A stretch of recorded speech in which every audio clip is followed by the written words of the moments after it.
So where are the other four? We need to get you to sign up. Okay, so let me give you a warning now. We're going to get started.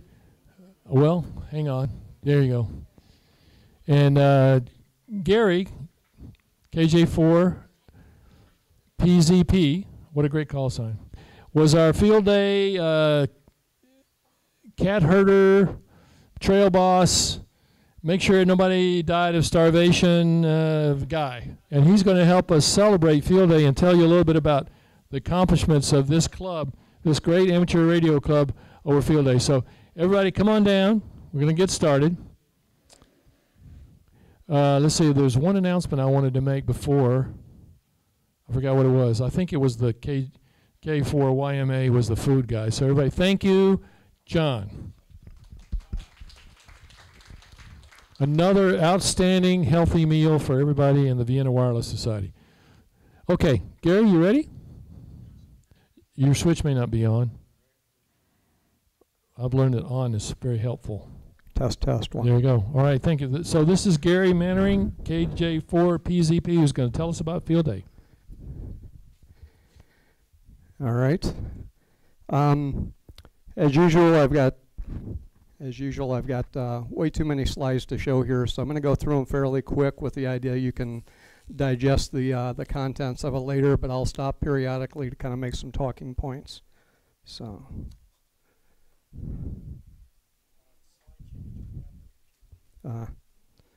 Knew there was some trick.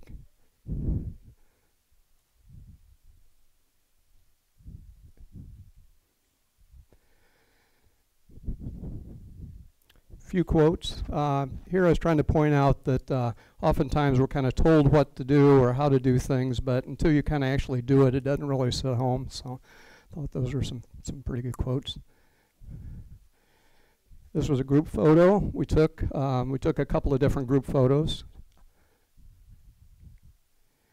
I tried to tally how many members attended, how many volunteered, and how many visitors we had. It was no simple challenge. It's not quite like a CERT event where everybody signs in and out. Anyway, I believe we had approximately 66 members attend and approximately 47 visitors. And a lot of the visitors were family members of people in the club that were there. I know Depresh had, I believe I met his wife and parents and several kids. And then volunteers, we had approximately 56 members plus a bunch of visitors that helped with things.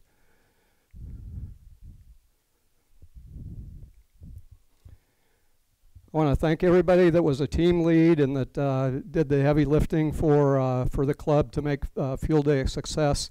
It wasn't a 1 or 2 or 3 person effort. It took all of us to engage and participate to make it a success. I want to give a special thank you to several people. There were several last minute Murphy's Law situations that arose with John being out of pocket for a period of time and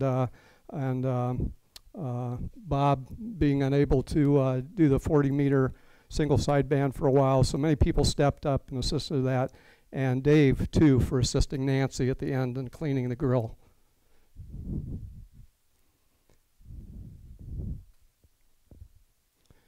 Here's a brief look at stats. And before anybody gets into questioning the stats or whether they're right or wrong or better than last year or anything, this is a very brief look. Leon's going to follow me and talk in a lot more detail about this year's stats.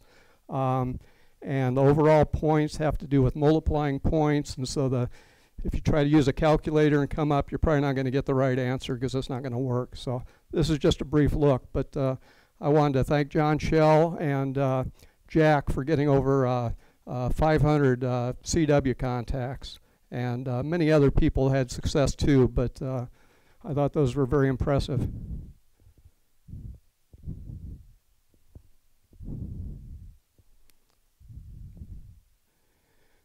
Here were some stats on the meals served.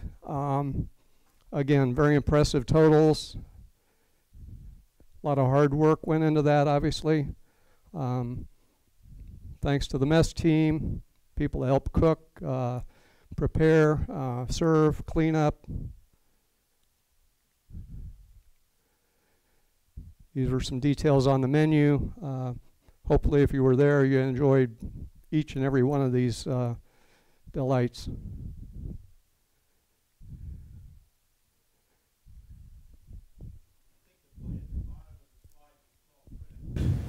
The average cost of our meal, go back one slide.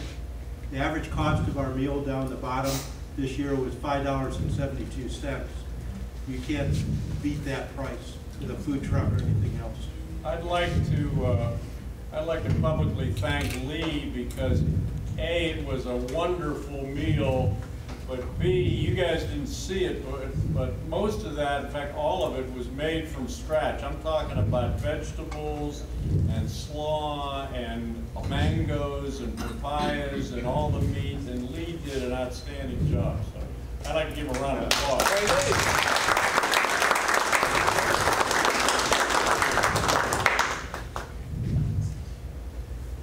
Many people weren't aware, but there were a lot of activities that happened before field day even started, including the new storage locker shelving, and here's Pete helping me with a spud gun enhancement based on Mike CDN's spud gun. So it took a lot of his personal time to do a lot of this stuff.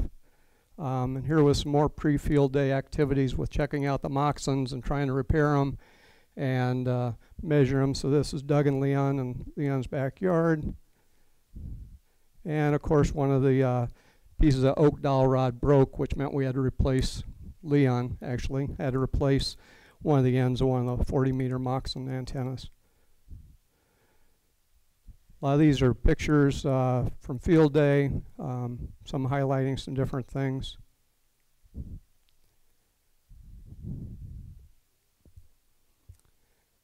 These were some what I call heavy lifting, but some of it wasn't for the faint of heart. That's my car in the bottom right. It was loaded down. Some of the volunteers, including Jacob, Leon's son, and then there's a friend of mine, Ross, that I met through the CERT program that just recently joined the club. Ingenuity. This was Don Taylor using a drone to pull fishing line up over a tree, drop a weight on the other side of the tree, and use it to bring lines up into the tree line.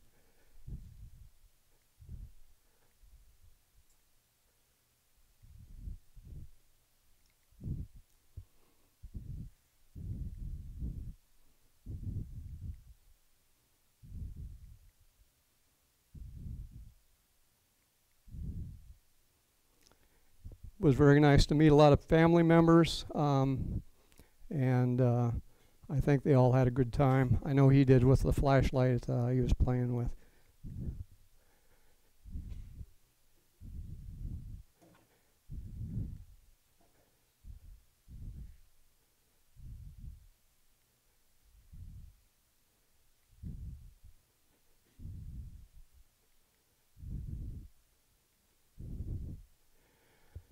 I was asked not to spend a lot of time on the feedback for this presentation, but I thought it warranted provide a little bit of it. So overall, I think everybody had a lot of good things to say about field day, and I especially like kind of the middle part of it, which is really what drives me to be part of this club, is the fellowship and the sharing, the mentoring, helping people.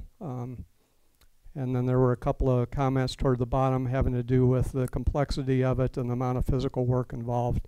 I'll say before I go on, the plan is to start having meetings and planning field day a lot sooner than has been done in the past. And anybody that's interested to get involved and do that, please contact the leadership and become part of that. We not only need ideas, but we need people to implement those ideas. So if you've got ideas about how to do things and it makes sense and the club buys off on that, then you'll be asked to kind of help lead the effort to make that happen.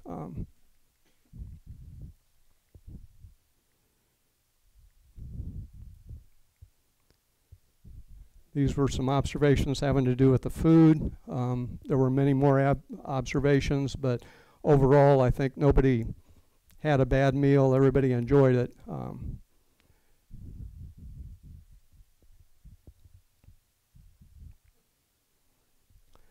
These were some of the Murphy Law situation that came into play with field day, with antennas and new computers and new transceivers. And my thought is that time goes on, we can implement those throughout the year and make the amount of work needed to be done right before field day less.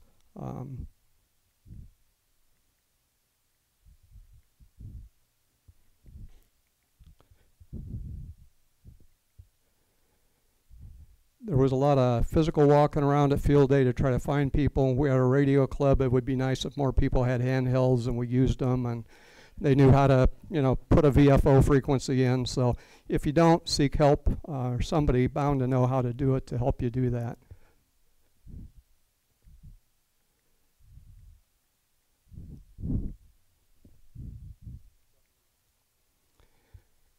Again, I don't mean to keep harping on this, but if you look at the ARRL website, it talks about field day and what's the focus of it and what the priority, and certainly the contesting and the score and many other things are part of it, but it's also an emergency preparation exercise, it's public outreach and so forth. So this is kind of a badly put together slide I put having to do with what are the club's priorities and what are the members' priorities.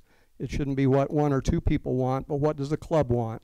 And all these things, many of these things are complementary, but maybe there needs to be a refocus or a re-emphasis of certain parts of it to make it a little bit more fun for a broader audience.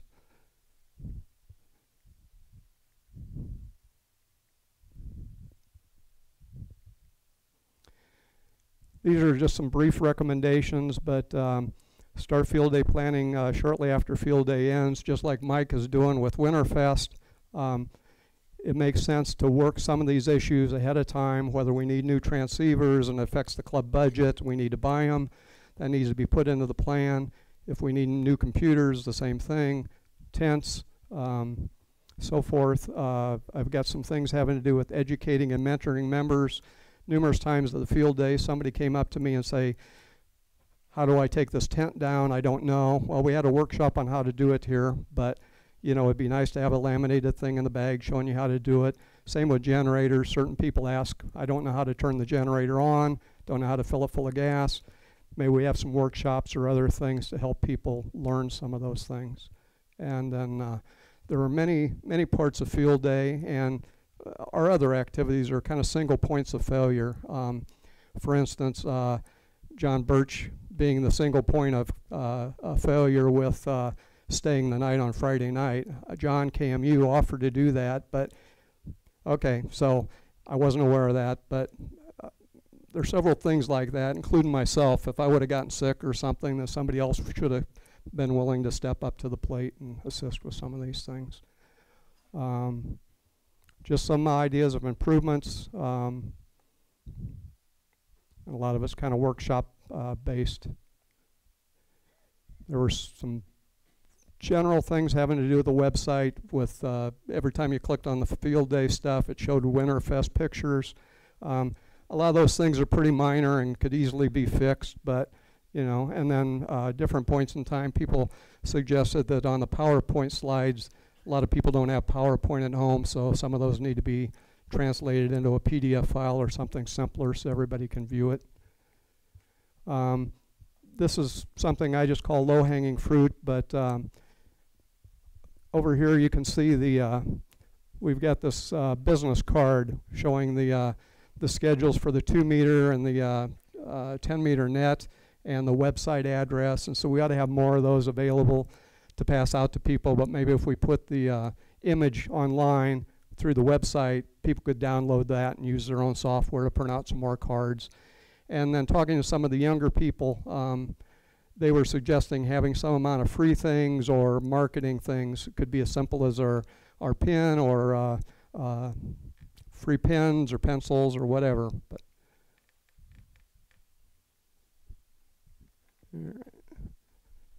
obviously not qualified to run the clicker here. And these were just some other ideas some young people gave me feedback on about having some additional static displays with hardware, just kind of demonstrated. Somebody said, wouldn't it be nice to have something showing what you could do for $50 or $100 with a transceiver and a simple antenna?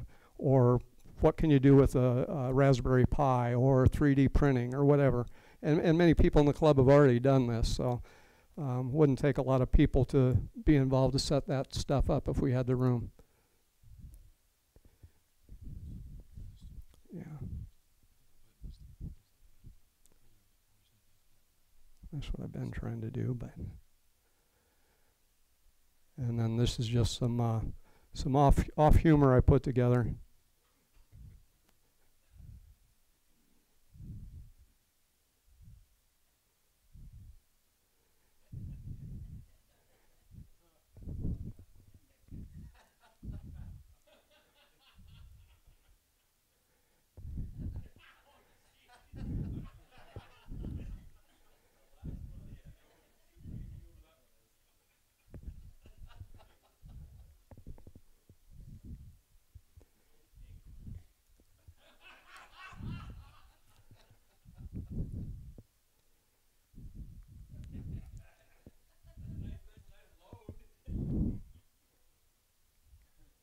So anyway, that's it. Thanks everybody for all your help with field day, and I had a great time. I certainly learned a lot.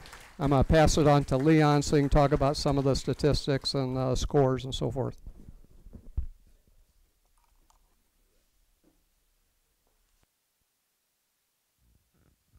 While we're waiting on Leon, is Ernie N4JOQ here? N4JOQ. Okay.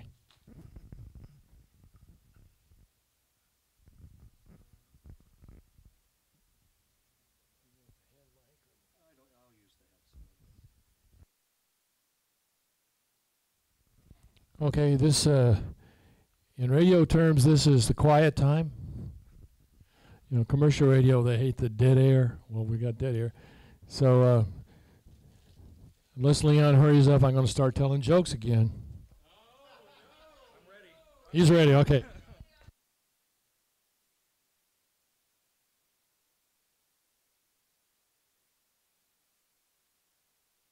Got it. All right, is that working? All right, so what I'm going to spend just a few minutes sharing are the results from the data that we have. The information that I'm showing is based on an analysis of the spreadsheet that came from the coalescing of all of the logs from N1MM.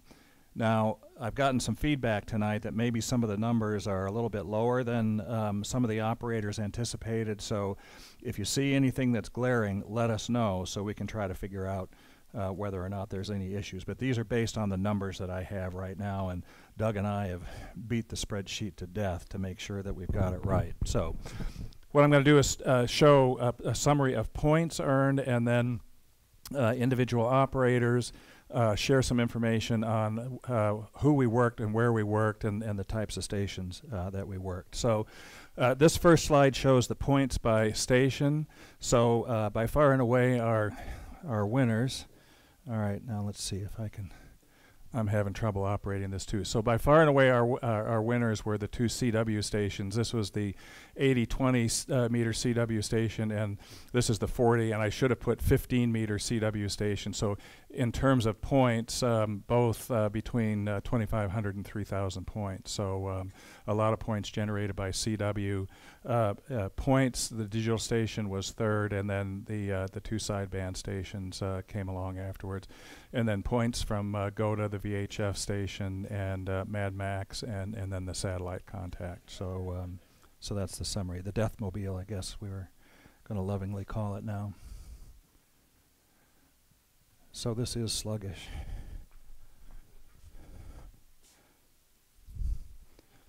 Yeah, okay. If you can just push the space bar when... okay, so if you hit the space bar, it should advance. Okay, there we go. So points by operator, our two leading CW, throughout our three leading CW operators were AI4SV, K3US, real close to each other, gentlemen. And then Kevin, WB0POH, scored over 1,000 points. So they made big point contributions to the team. And then the rest of this is all the operators that we had.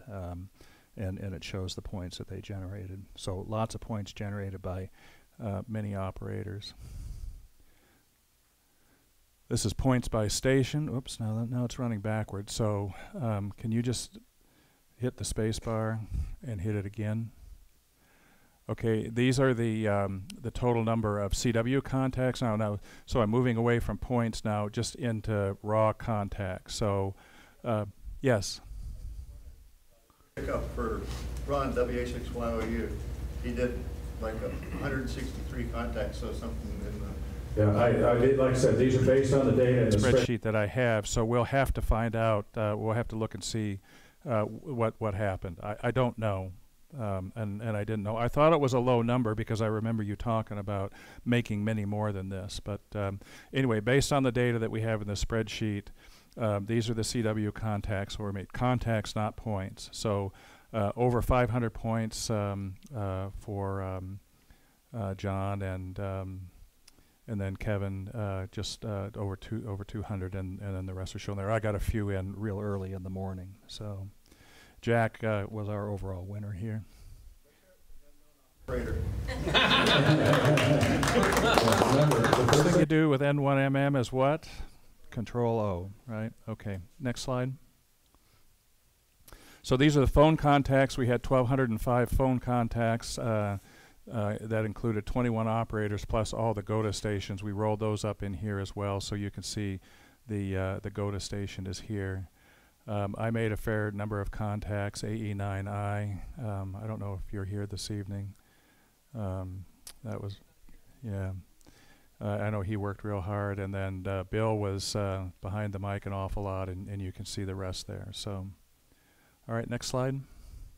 So these are the FT8 contacts. First time with we've used FT8, so Doug helped to pull that together, and you can see that Doug made a ton of the contacts, and then Bob and others made their contacts as well. So, feel for how is our performance in FT8? Is this pretty good? Is this lousy? What is this? Doug, do you want to comment on that? Hello. Okay, well, we don't have any data on how anyone else did, so I can't give you a comparison. I can just give you a feel.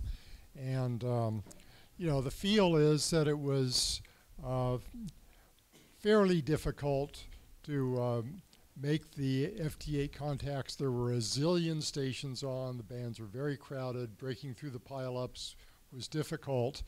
Also, working FT8 in this kind of environment is really different from the usual FT8 environment because what comes up is that if you're doing search and pounce, there may be 15 stations calling CQ, and you've got 2 seconds to decide which one to call.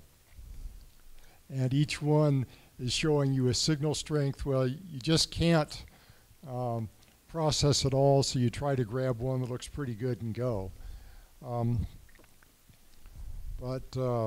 You know, I had fun. I'm looking forward to FT4 next year, which we expect to have, and which will be twice as fast. So we'll see what happens.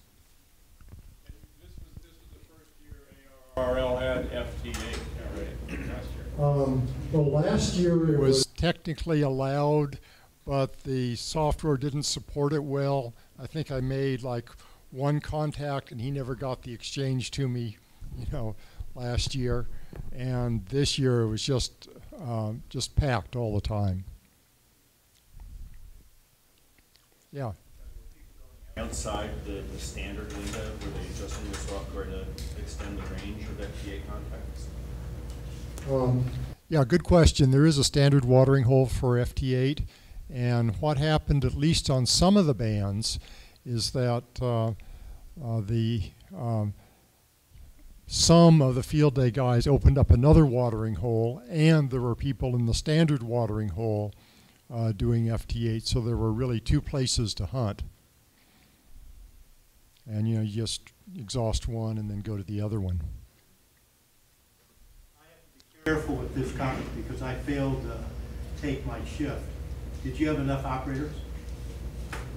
I would have liked to have more operators. I would have slept some.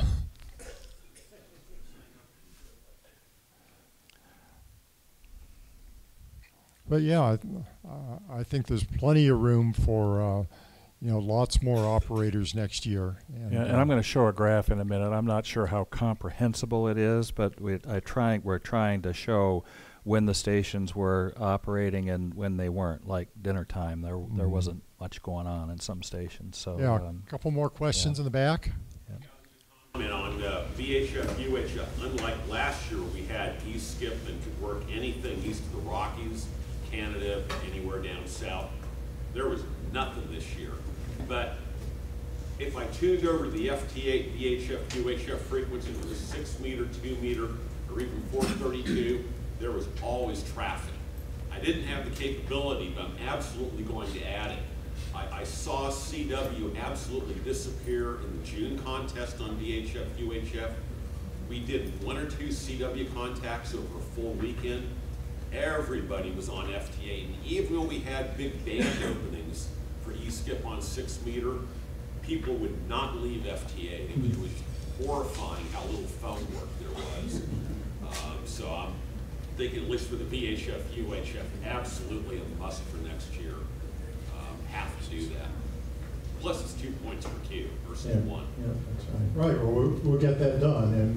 And yes, the way to find out if a band is open is to look at the FT8 frequencies and see if there's anybody there.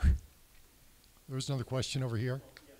Comment about FT8 was there's a Facebook group called FT8 for Field Day that opened up last year to figure out how to do it when it wasn't technically doable for the most part. And I was kind of watching it this year, and I'm looking right now at a post after Field Day. The highest number I'm seeing is somewhere in the neighborhood of around 400 for anyone. Most people who are posting what they got was they were 200 or less actual contacts. And then the second watering hole was a thing that they came up with on this Facebook thing and tried to, it's on Facebook, everyone's gonna know about it, we're gonna be up 8. And like, no one really knows about it until they start and they start seeing that there's a watering hole. And they go up and, so people figured it out, I think, generally, but this whole thing about trying to coordinate what's gonna happen during field day within like some online forum somewhere is kind of an exercise in futility, I think. It's more what you're going to actually see while you're operating is going to be the reality of it. Right, well, yeah, we Definitely want to get the VHF station going. At this point in time, the FT8 software integrates pretty well with N1MM, except the document that says how to do it is hard to find, and without that document, if I gave you until 3 Christmases from now, you probably wouldn't figure it out. So you have to know if they emulated some protocol to do such and such, and that's all available. Yeah, Bob. One thing that happened to me once or twice while I was working was I would have someone fade out and not complete a contact, and then I'd make a contact with someone else, and then that guy would come back and finish his contact. Yes. At that point, N1MM gets totally out of sync, and you have to manually fix the loss. Just remember to do it.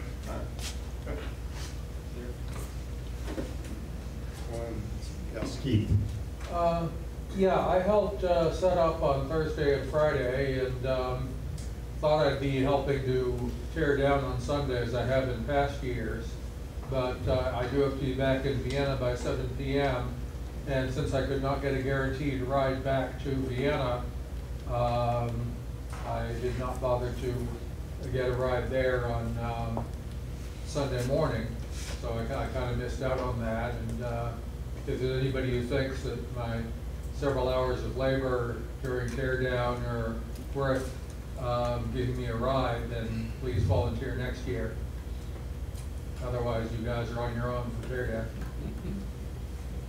Okay, any other questions? Back to you, Leon. Okay, so this next figure is, I wanted to try to figure out a way to depict where we worked stations. So I found this image online, and then I just went through the log by each of the ARRL sections, and I just think it's kind of interesting to see where the contacts are. You know, you can see that we made a bunch in Ohio was our #1 state, but you know, this sort of arc here is where we had the most contacts. But we worked most of the states. I didn't have anything for Alaska. I didn't have anything for this Canadian province. Yeah, okay, thank you. But the rest of them are, as you can see, that we worked. None for Puerto Rico, but we had 4 DXs and 2 Virgin Island contacts as well. So. Sorry? Nothing north to Alaska. Yeah, yeah. Did you get Montana? No, we didn't. There's 8 in Montana here. By the way, one of the DXs was on 80 meter CW, so that's an interesting tidbit for our antenna system.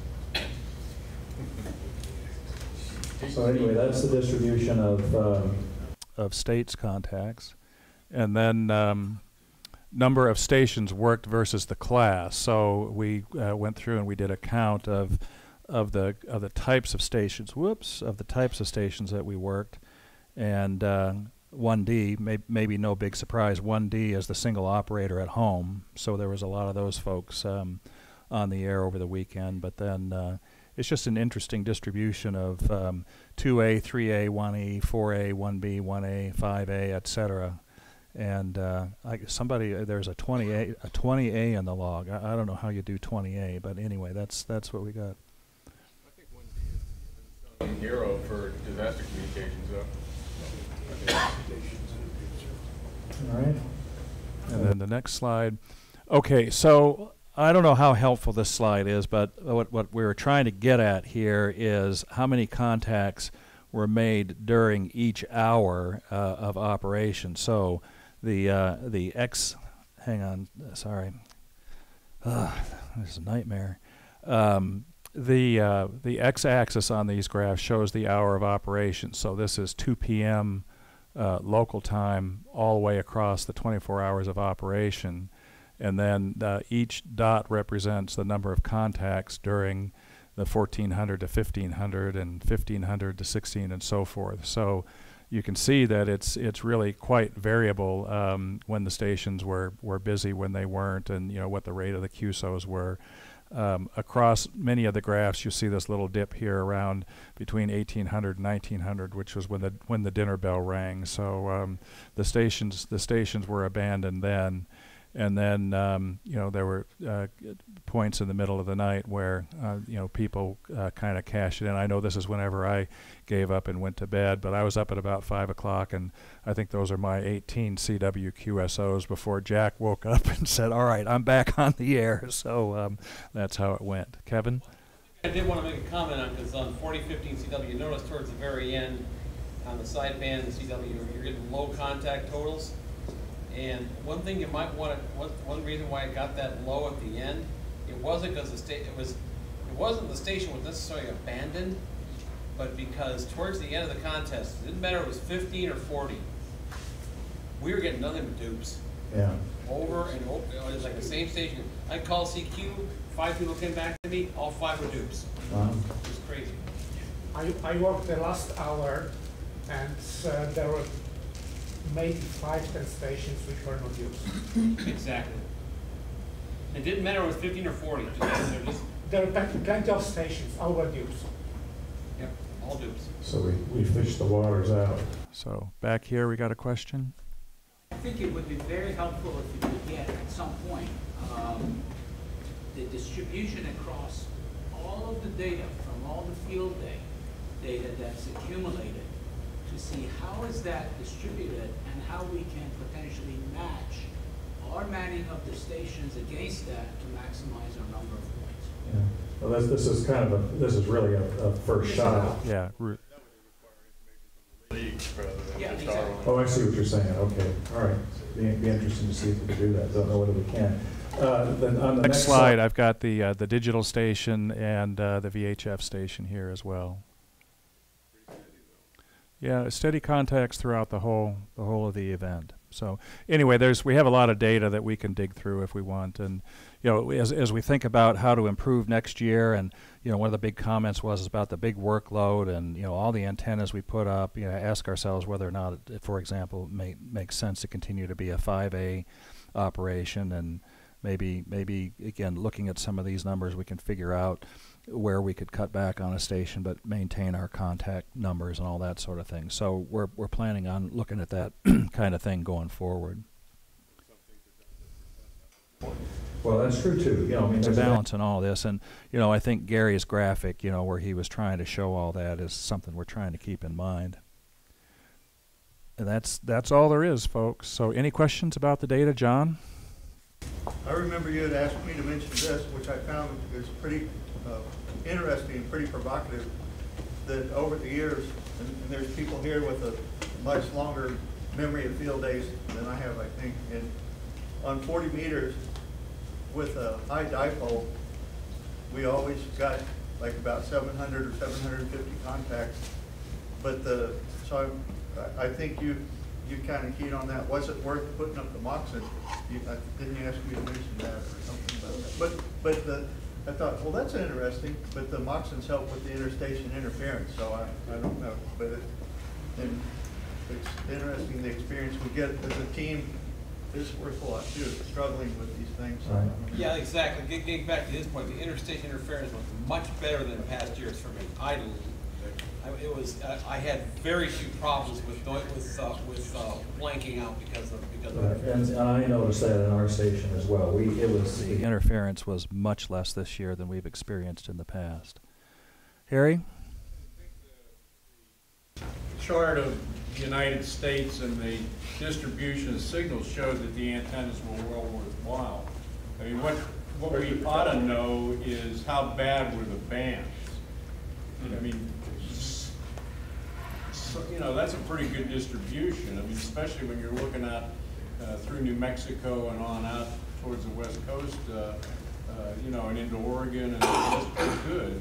Yeah. Considering the bands were lousy too. Yeah. So I think our antennas work well. Yeah, I think so. Yeah, we work all the sections in California. All the West Coast, all the Canadian Western, we got all the three most westerly Canadian provinces. No Northern Territory, but I don't know if there's a ham up there, so. My previous point as well was the fact that 80 meters, see the 80 meter DX on 80 meters. I mean, you can't, that is that's all antenna. It's all antenna. Lee? Now, I was going to make a comment that it's hard to compare against previous years. I know I was trying to run 40 sideband Saturday night. I managed to work in Oregon, somebody in California. They were working people in New Mexico, Arizona, and I couldn't hear them at all, the people they were working. We just had a couple open skip zones in, I guess, a few stations. There obviously were, propagation was not very good at all, so, you have to weigh that in carefully here when we start trying to critique things. Because it's, what I would normally should be able to work on 40 meters at night wasn't there. That's why comparing it against the ARL data is important. Everything is relative. 15 meters, for example, did not open up until the last 2 hours of field day. Just the last 2 hours. I mean, otherwise it was dead. Okay, so Mike had his hand up first, and then Jack, I'll come back to you. So Mike? More general comment. So Gary showed us that there were about 50 workers out of the club that actually physically did stuff. That number probably is closer to 70 to 75 in that we didn't capture everybody, Gary. But that's really great. But what Gary asked me to do was look at these 50 people that we had names for, and what year did they join the club? Were these the old guys who are back again, or were these new guys? And it was amazing. The classes of 2017, 18, and 19, so our last 3 years of members, represented over 50% of the documented volunteers we have. That's really great. We have lots of people working hard. That's really good. Jack, did you have a comment? One comment following on. is that we had so many more volunteers than we had people on the radio. I enjoyed being on the radio, but I feel bad that other people didn't get on as much. I don't know if everyone wants to get on, maybe not, but I suspect some of the members would like to get on at least just a little bit, get their names into the log, so maybe we can try to facilitate that. Do you know the total number with all of the various multipliers and, you know, getting government officials and copying the message and so on? I'm not sure where we're... Do you know what the number is? I know we got 9,000 points for contact, so... Those points, it'll be sort of 11,000-ish. Okay, and I think 10 something was as high as we've gone. Yeah, I don't remember though. Yeah, we had a lot of points to add to the 9,000. Lousier meals so we get better operators. we saw that everybody stopped operating. At dinner time, right? All right. For the dinner. Any other observations or comments? So, okay, a couple more. Yeah, John. one more comment. I saw someone put a comment up there, one of the earlier presentations, about there was no coffee on Saturday morning. They're absolutely wrong. There was plenty of coffee between 5 and 5:30 Saturday morning. The problem is they didn't get there soon enough to enjoy it, to grab hold of the band opening, the one band opening that did happen. There was coffee on Saturday morning, and Mike, thank you very much. I needed it badly. We made a whole lot more coffee this year. Of course, it helps to have a dedicated generator for the gasoline. Thank you. It's even better to have gasoline for the generator for Saturday morning. That even makes it better if you want the generator to make coffee. So yeah, we had coffee running continuously. And the Sunday morning coffee was magic. It was really good. So, over here, John.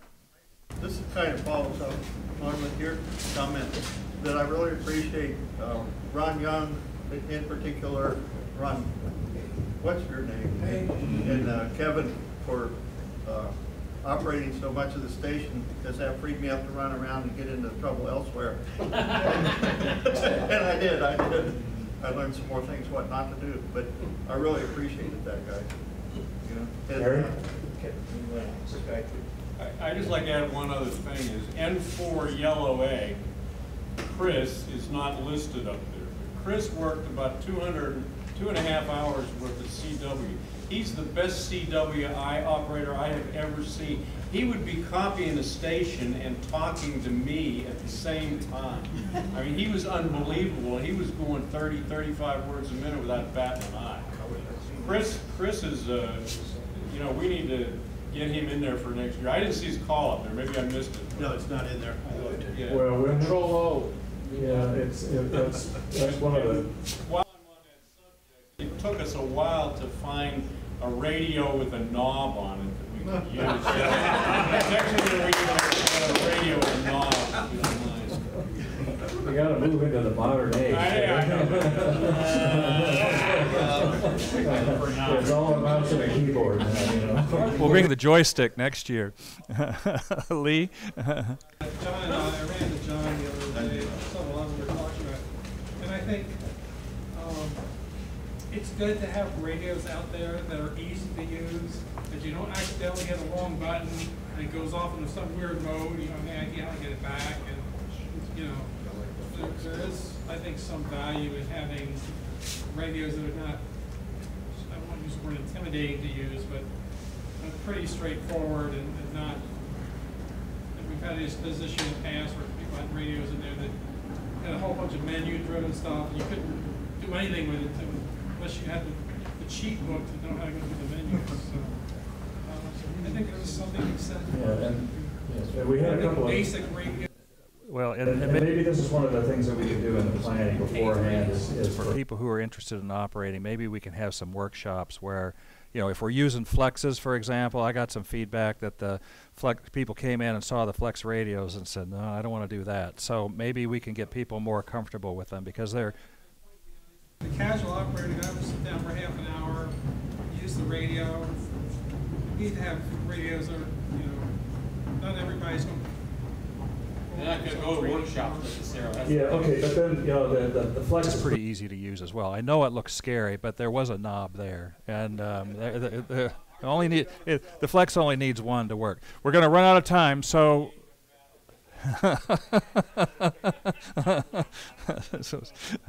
Is Jeff? Is that right? Al, okay. Say alternative. Put everything with a flex. Get maestros. Everyone can work in the mess hall.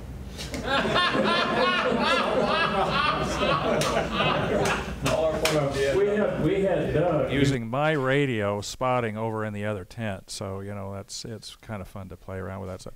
All right, it's getting really close to 9 o'clock. Is there any other burning questions out there? Quick comment, I wanted to say thank you for the people that put up on static displays, right? So when I brought my daughter out last year for the first time, she really enjoyed the gentleman that had all the CW keyers. And this year, right, the history of ham radio that was displayed, the emergency, the Go kit that was set up. So that was a big deal, right? And so just wanted to express my appreciation for that. Okay, great. Thanks for mentioning that. Because people put a lot of work in it, and the feedback like that is really gratifying for them. So thank you. Yeah, we don't hear about that. So thank you very much. That's and the people here who did that, I'm sure. Yeah, I know Nancy. Where is Nancy? Nancy's right here. So, all right, anything else? Going once, going twice.